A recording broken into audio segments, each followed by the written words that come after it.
Olá pessoal, bom dia, boa tarde, boa noite a todos. Hoje nós vamos tratar de um vídeo que versa sobre um recurso interposto no processo de recuperação judicial. Mais precisamente, um agravo de instrumento interposto em uma recuperação judicial.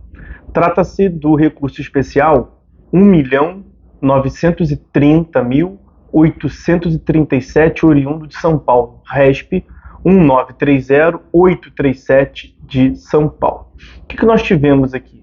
Nós tivemos um processo de recuperação judicial disciplinado pela Lei de Recuperação Judicial e Valência, Lei 11.101 de 2005, cujo plano de recuperação judicial foi aprovado pelos credores e homologado em juízo.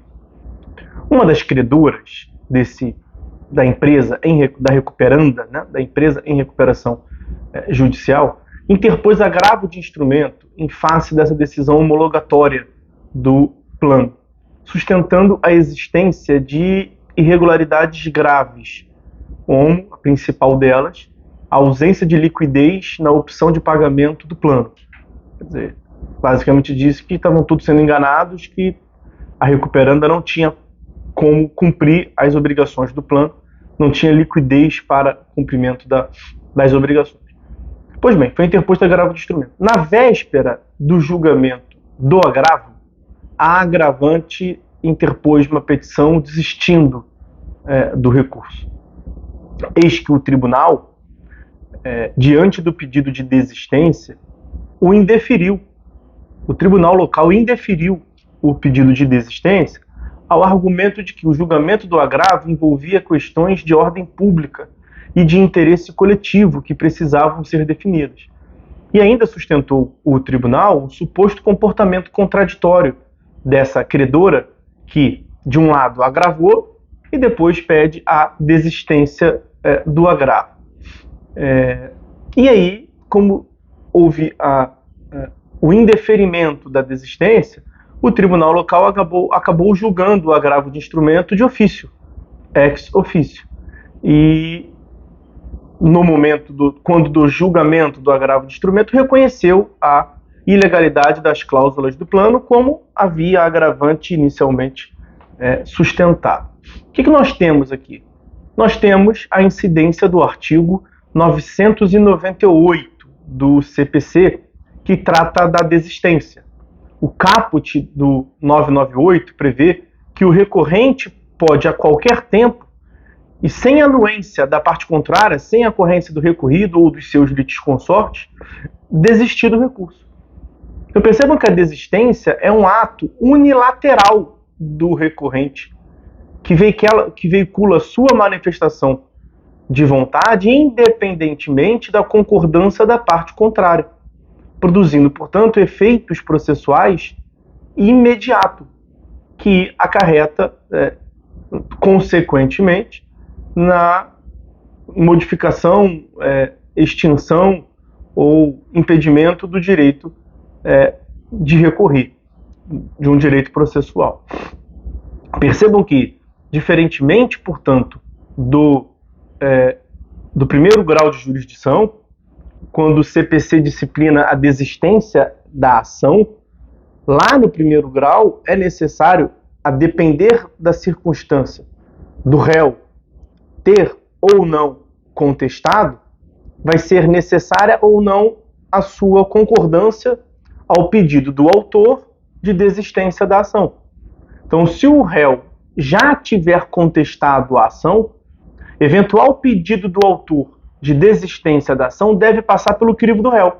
É necessária a concordância do réu, como se vê lá dos parágrafos do artigo 485. Mas aqui no caput do 998, o legislador foi claro em afirmar que a desistência do recurso é um ato unilateral e independe da concordância da parte contrária. Por quê? Porque somente a parte que interpôs o recurso possui a legítima expectativa de obter uma tutela jurisdicional em seu proveito, a seu favor. A utilidade da intervenção jurisdicional é exclusiva da parte recorrente. A parte contrária poderia ter recorrido ou não, dependendo do provimento jurisdicional, para analisar se ela tem interesse ou não em recorrer, hipótese de sucumbência recíproca. Se ela podia recorrer e não recorreu, ela manifestou a sua vontade de deixar a decisão como está. Pois se ela não podia recorrer mesmo, porque a decisão já lhe é favorável. Então, somente a parte que recorreu tem legítima expectativa de um provimento jurisdicional que lhe seja favorável. Daí que não é necessário tomar ou exigir a concordância da parte contrária para fins de julgamento de qualquer recurso que seja. E aí o parágrafo único do 998 ainda previu consequências processuais da desistência. Veja, o parágrafo único não condiciona, continua sem condicionar a desistência a qualquer manifestação da parte contrária ou do judiciário. A desistência é ato unilateral, produzindo efeitos imediatos, como nós vimos. Só que em algumas circunstâncias, como no recurso extraordinário já com repercussão geral reconhecida, ou na sistemática dos recursos repetitivos, recurso extraordinário repetitivo, recurso especial repetitivo, a desistência de um recurso paradigma não impede a fixação da tese. Quer dizer, não é que não vai ter a desistência, terá a desistência. Só que, ainda assim, como aquele recurso é paradigma de outros milhares de recursos a nível nacional, a tese vai ser fixada julgando-se outros recursos, se forem mais de um paradigma, como costuma ser, ou julgando a tese com base na questão jurídica levada por aquele recurso que representa diversos outros. Então essa é a interpretação do parágrafo único do 998, de modo algum se condicione. Então o legislador tratou aqui de modo exaustivo, me parece, no caput, deixando incondicionada a desistência, e no parágrafo único já prevendo consequências processuais a depender da espécie recursal ou da técnica recursal. E ainda a consideração do Tribunal Local, do Tribunal de São Paulo, de que haveria ali questões de ordem pública, interesse coletivo na resolução daquela controvérsia jurídica levada à impugnação por meio do agravo de instrumento, a liquidez da recuperanda quanto ao cumprimento das obrigações, também não deve ser admitida, porque não foi previsto essa hipótese pelo legislador. Essa interpretação extensiva do tribunal local acabaria por criar uma outra espécie de remessa necessária, uma outra espécie de duplo grau obrigatório. Ou seja, um outro caso no qual, veja como é que ainda por cima é ampla seria ampla a hipótese. Havendo questões de ordem pública, havendo interesse coletivo, para que uma decisão produza efeitos, no caso a decisão que homologa um plano, é necessário um novo crivo obrigatório judicial. Perceba, uma das características do recurso é a voluntariedade. Para que o tribunal tenha devolvido a questão jurídica para a competência do tribunal, é necessário que alguma das partes tenha interposto recurso. Alguns dos sujeitos legitimados têm interposto recurso. O 996 prevê que são legitimados a interpor recurso as partes, o Ministério Público ou o terceiro prejudicado. Alguém tem que ter recorrido disso. Se a única parte que recorreu desistiu, pois o tribunal não tem a ele devolvido e não se pode conceder essa interpretação extensiva e ampliativa sob pena de criar, por via oblíqua, uma nova hipótese de remessa necessária, que já está disciplinada lá no 496. E o 496 do CPC, além do artigo 19 da Lei da Ação Popular, então 496 do CPC e artigo 19 da Lei 4717 de 65, já disciplinam as hipóteses de cabimento da tal da remessa necessária, ou do duplo grau obrigatório, que indevidamente é chamada por alguns como sendo um recurso de ofício, mas aí não é objeto desse vídeo. O 496 disciplina na sistemática do CPC quais são, ou dos processos individuais, né, sem ser das ações coletivas, no microsistema das ações coletivas, quais são as hipóteses de remessa necessária. E lá não está essa hipótese extensiva de questão de ordem pública ou de interesse coletivo. E aí, especificamente quanto à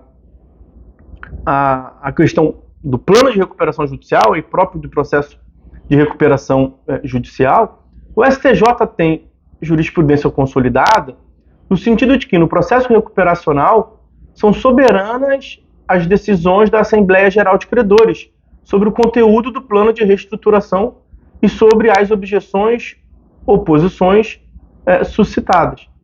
Quer dizer, se não houve impugnação, o plano foi aprovado, e o único credor que se insurgiu desistiu do recurso, como ele disse, o tribunal não tem a ele devolvido a análise quanto à legalidade, a análise das questões de ordem pública, de interesse coletivo. Evidentemente, para que o tribunal exerça esse controle quanto à legalidade das cláusulas do plano de recuperação judicial, é indispensável que haja a provocação de uma das partes por ato voluntário. Se outro credor tivesse também impugnado, e esse primeiro credor tivesse desistido do recurso dele, pois bem, o tribunal teria devolvido a análise da questão controvertida. E por fim, se fosse cogitar alguma conduta temerária, algum ato ilegal, abusivo, alguma conduta contrária à boa-fé, né? Alguma má-fé, portanto, da recuperanda, as consequências processuais, a imposição de multa por litigância temerária, por ato atentatório à dignidade da justiça, independe do julgamento do recurso do agravo de instrumento. O próprio juízo pode fixar no piso essa questão. Então, isso está no artigo 81 do CPC. Então, com base nesses fundamentos, a conclusão a que chegou o STJ nesse recurso especial 1930837 que estamos a analisar nesse momento é de que não cabe ao tribunal indeferir o pedido de desistência em agravo de instrumento e julgar o recurso de ofício, ainda que as questões nele veiculadas sejam tidas de ordem pública ou de interesse da coletividade dos credores da empresa em recuperação judicial, da empresa recuperando. Ok? Então, meus amigos, essas as observações que eu queria ter feito com os senhores hoje e conseguimos fazer. Então, por hora é só. Fiquem todos com Deus e até a próxima.